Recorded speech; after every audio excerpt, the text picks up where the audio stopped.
to me, that was this stark reminder that, man, we are living in a different world, right? So we're talking about Gen-X and Millennials. Like, it's interesting to see what's going to happen with Gen Z.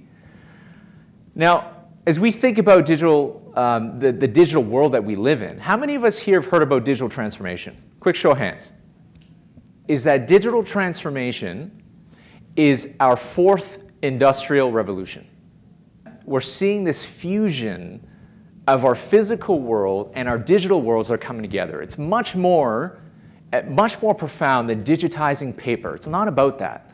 What's disruptive about digital transformation is the pace at which it's innovating. It's introducing new things and new functionality. It's that pace that's disruptive. And that's what's creating friction, right? That's what's creating the problem. Let's think about our businesses here. How many of us have heard of Amazon Automotive? Quick show of hands. Okay. So Amazon Automotive is already showing signs that they're ramping up to get in the game, right? So you need to ask yourselves, what do you do if Amazon gets in the game, right? And it's only a matter of time. But I believe that there's never been a better time to take them on than now. Share experiences, share your concerns, share vulnerabilities, because you guys, yeah, you guys are competitors, but you're not enemies. So who are we talking to as we change our approach? What are we saying to them? So after we know what their values are, we know what their lifestyle traits are, what are we saying to them? How are we being relevant? And the third thing is, how do we actually engage them, right? What do we do? What are the solutions that we look to? What are the principles that we apply? The key takeaway was that there's this alternating definition of success, okay? So for boomers, success was about stability. And then success became about wealth and this concept of the young and rich. And then success is now about pleasure, right? It's about entertainment. It's about enjoying those experiences, right? And that's the shift that we need to respond to.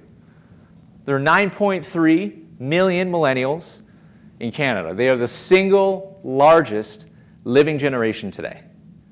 You probably have hired a lot of millennials and are asking, well, how the hell do I manage them? One of the most exciting ones that we're seeing is mixed reality. Anyone here familiar with mixed reality? Okay, so you got a couple hands. So what mixed reality is basically this fusion between virtual reality and augmented reality. So if you guys remember, like all the news was covering Pokemon Go, right? People are planted in the busiest possible areas and just catching Pokemon, right, on their phone. You see this augmented object. So what mixed reality is, it's basically much more immersive, where it's high definition holograms that you can basically overlay onto your physical environment, right? And there's some very, very exciting things that the auto companies are doing right now with mixed reality. Let's consider we're in a dealership right now, and you walk in and everybody is tied up. Every salesperson's connected with somebody, and you're just kind of standing around like, you feel like kind of an idiot. You're just standing around, you're waiting for someone to talk to you, right?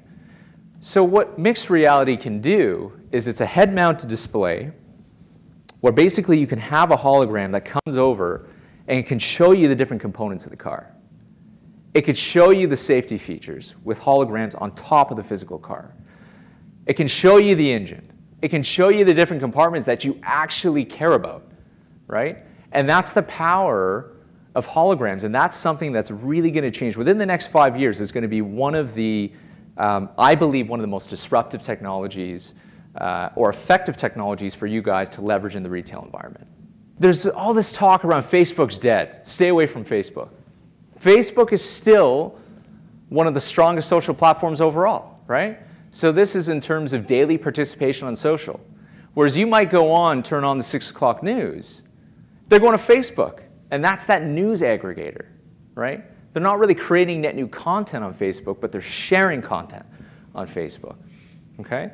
What we see, it's interesting about some of the changes, some of the headwinds we're seeing. Snapchat has eclipsed Facebook for the first time for 18 to 22-year-olds. Okay, so Snapchat is growing. They're using Snapchat a lot more, but some of them have actually skipped Facebook altogether. Right? So it's really interesting over the next 5 or 10 years what this is going to look like.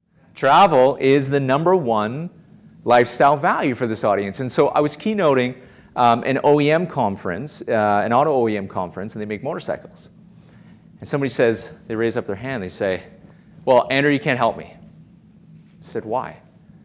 He says, because millennials don't buy bikes. And I said to him, then get out of the bike business. I said, you're not in the business of selling bikes. You're in the business of selling adventure. You're in the business of selling unique travel opportunities and experiences.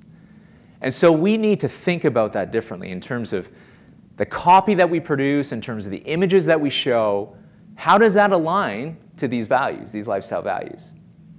Customers demand transparency, right? So I was taking an Uber from the office to the airport, and it's taken a really long time. So I open up the app, you zoom in, he's actually in the Tim Hortons parking lot, going through the drive-thru, right? And he pulls up, he's like, oh, sorry, the traffic's really bad, right? With the piping hot Tim Hortons. It's like, come on, you can't do that, right?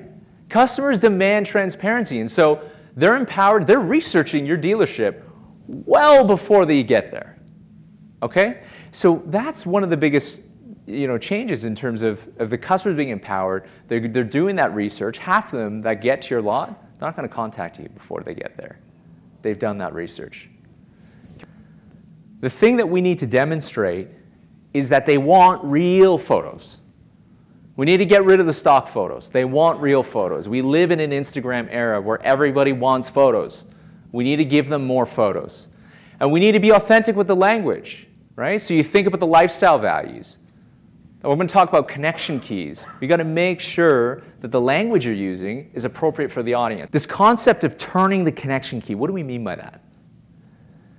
It means aligning your messaging to really what they care about most, to their passion point. What I find fascinating about that as a marketer is that Red Bull has it's full of sugar. It has nothing to do with action sports, and it has nothing to do with adventure.